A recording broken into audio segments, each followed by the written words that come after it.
Hi friends.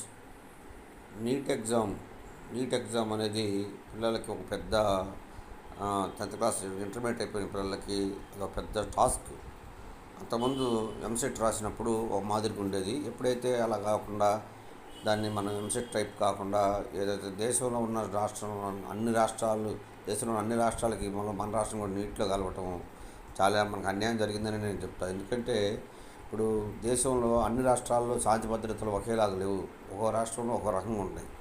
మరి కొన్ని రాష్ట్రాల్లో శాంతి భద్రతలు బాగున్న రాష్ట్రాల్లో ఎగ్జామ్ని పటిష్టంగా జరిపి శాంతి భద్రత సరిగా లేని పోలీసింగ్ వ్యవస్థ సరిగా లేని రాష్ట్రాల్లో పటిష్ట వచ్చినట్టు ఎగ్జామ్ జరిపితే ఇక్కడ సంవత్సరాలు 1 సంవత్సరం 2 సంవత్సరాలు లాంగ్ సర్వీస్ చేసిన లాంగ్ టర్మ్ కోర్సు తీసుకున్న విద్యార్థులు ఏమైపోతారు?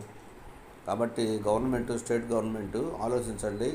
తమిళనాడులాగా మనం కూడా